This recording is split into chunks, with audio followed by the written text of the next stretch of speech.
கண்ணா எல்லாருக்கும் வந்துக்கோ. இது நம்ம SRFC சேனல். சப்ஸ்கிரைப் பண்ணுங்க, பெல் ஐக்கானை கிளிக் பண்ணுங்க. வர வீடியோ சந்தோஷமா பாருங்க. சூப்பர் ஸ்டார் அவர்களுடைய கூலி திரைப்படம் பற்றி லோகேஷ் கனகராஜ் அவர்கள் ஒரு இன்டர்வியூ ஒன்று கொடுத்துருக்காரு.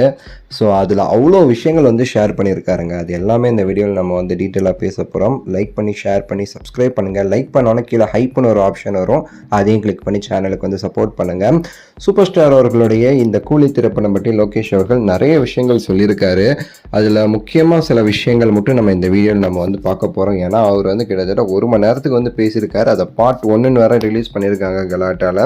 ஸோ இன்னும் நிறைய இருக்குதுன்னு நினைக்கிறது. அதில் முக்கியமாக பார்த்தீங்கன்னா சூப்பர் ஸ்டார் அவர்கள்ட்ட வந்து நான் வந்து முதல்ல வந்து கதை சொல்ல போகும்போதே வந்து நான் வந்து ஒரு கமல் ஃபேன் அப்படின்னு சொல்லிட்டு நான் வந்து ஸ்டார்ட் பண்ணிட்டேன் ரஜினி சார்ட்ட. அப்போ அவர் எதுவுமே அதை கண்டுக்கலை, நல்ல ஜாலியாக தான் இருந்தார்.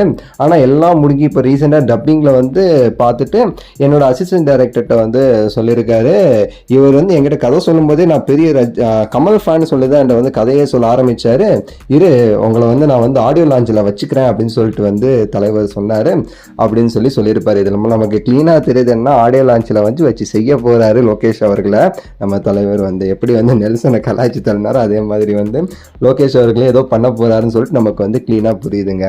அது போக வந்து இன்னும் சில விஷயங்கள்லாம் வந்து சொல்லியிருக்காரு. ஆக்சுவலி பார்த்தீங்கன்னா இந்த நம்ம லோகேஷ் அவர்கள் சொல்லும்போதே வந்து நம்ம என்னதான் கமல் சார் ஃபேனாக இருந்தாலுமேட்டு ரஜினி சாரையும் நமக்கு வந்து பிடிக்கும். அவரோட படங்கள் அவ்வளோ பார்த்துருக்கோம். சின்ன வயசில் வந்து எங்கள் அம்மா வந்து எனக்கு சாப்பாடு கொடுக்கும்போது வந்து சூப்பர் ஸ்டார் யாருன்னு கேட்டால் அந்த பாட்டை கேட்டால் தான் நான் சாப்பிடுவேன்னு சொல்லிட்டு அப்போ தான் எனக்கு சாப்பாடே வந்து கொடுப்பாங்க. ஸோ அப்படி இருக்கும்போது நம்ம எப்படி ரஜினி சாரை ரசிக்காமல் இருக்க முடியும் அப்படின்னு சொல்லிட்டு கமலஹாசன் சார் அவர்களே என்கிட்ட வந்து சொல்லும்போது என்னோட நண்பரை வச்சு நீ பண்ணுறதுங்கிறது எனக்கு ரொம்ப பெருமை.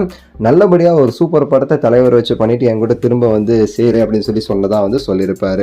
அது மட்டும் இல்லாமல் பார்த்தீங்கன்னா இந்த படத்தை பற்றி பேசும்போது அந்த கெட்டப்பை வந்து ரஜினி சார் வந்து எப்படியாவது நான் வந்து தர்மதுரையில் ரஜினி சாரை பார்த்த மாதிரி திரும்ப வந்து ஃபேன்ஸ்க்கு காட்டணும்னு சொல்லிட்டு நான் அந்த கெட்டப்புக்கு நான் ரொம்பவே சரி மெனக்கெட்டேன்.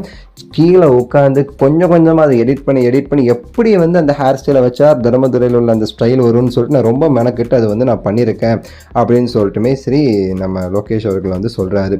இந்த படத்தில் வந்து ஒரு ஃப்ளாஷ்பேக் சீன் இருக்குது. அந்த ஃப்ளாஷ்பேக் பார்த்தீங்க அப்படின்னா நான் வந்து வாய்ஸில் சொல்ல போகிறேன்னா இல்லை அதை வந்து ஒரு ஃப்ளாஷ்பேக் போய் வந்து விஷுவலாக காமிக்க போகிறேனாங்கிறது ஒரு சர்ப்ரைஸ் அப்படின்னு சொல்லியிருக்கிறாரு. ரஜினி சார் கிட்ட வந்து நான் வந்து முன்னாடி வந்து ஒரு கதை சொல்லியிருந்தேன். அந்த கதை வந்து அதுதான் இந்த கதைன்னு சொல்லிட்டு நிறைய பேர் நினச்சிக்கிட்டு இருக்கீங்க. ஆனால் அது வந்து கொரோனா டைமில் வந்து சொன்ன கதை.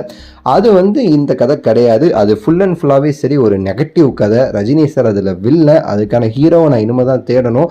ஆனால் அது ப்ராஜெக்டுக்கு இப்போ வர ரஜினி சார் நோ சொல்லலை. ஆனால் நான் பண்ணுவேனான்னு கேட்டிங்கன்னா கஷ்டம். ஏன்னா அதுக்கு ரொம்ப டைம் தேவைப்படும். அதுக்கடுத்து அந்த டைம் எப்படி கிடைக்க போகுதுன்னு தெரில. அதனால் இப்போ வரைக்கும் நான் அது பண்ணலை. இது வேற கதை. அண்ட் இந்த கூலிங்கிறது கண்டிப்பாக LCUவில் கிடையாது.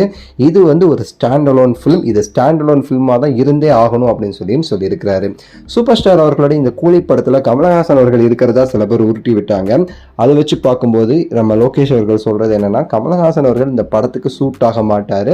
எப்படி வந்து விக்ரமுக்கு வந்து ரஜினி சார் சூட் ஆக மாட்டாரோ அதே மாதிரி கூலிக்கு கமலஹாசன் சார் சூட் ஆக மாட்டார் அப்படின்னு சொல்லியிருக்கிறாரு நம்ம லோகேஷ் அவர்கள். அண்ட் வந்து பார்த்தீங்கன்னா இந்த படத்தில் வந்து ரஜினி சாரை வச்சு என்னென்னலாம் பண்ண முடியும்னு சொல்லிட்டு அவ்வளோ யோசித்து ஒவ்வொரு சின்ன சின்ன விஷயத்துலேருந்து ரஜினி சாரை எப்படி எப்படிலாம் காமிச்சா புதுசாக தெரியும் நல்லா தெரியும்னு சொல்லிட்டு நாங்கள் அவ்வளோ மெனக்கெட்டு இந்த படத்தில் வந்து நாங்கள் வந்து பண்ணியிருக்கோம் அப்படின்னு சொல்லிட்டுமே சரி நம்ம லோகேஷ் அவர்கள் வந்து இந்த ரீசெண்டான இன்டர்வியூவில் வந்து சொல்லியிருக்காருங்க. நிறைய விஷயங்கள் இப்படி வந்து ஷேர் பண்ணியிருக்கிறாரு. ஆனால் மொத்தமாக பார்த்தீங்கன்னா இவ்வளோ தான் மெயினாட்டு. இதுக்கு முன்னாடி இன்டர்வியூவில் வந்து நிறைய சொல்லியிருப்பார். படத்துடைய ஃபர்ஸ்ட் ஹாஃப் வந்து ஃபுல் அண்ட் ஃபுல் எமோஷனலாக இருக்கும், செகண்ட் ஹாஃப் அப்படியே கமர்ஷியலாக இருக்கணும்னு சொல்லிட்டு பல விஷயங்கள் முந்தின இன்டர்வியூலையுமே சொல்லியிருப்பார். அதெல்லாம் நம்ம சேனலில் ஒரு இதாக போட்டிருப்போம், செக் பண்ணி பாருங்கள். இந்த வீடியோ குறித்து உங்களோட கருத்தை சொல்லுங்கள். லைக் பண்ணுங்கள், ஷேர் பண்ணுங்கள், சப்ஸ்கிரைப் பண்ணுங்கள். அடுத்த வீடியோவில் சந்திக்கின்றேன். நன்றி, வணக்கம், மகிழ்ச்சி.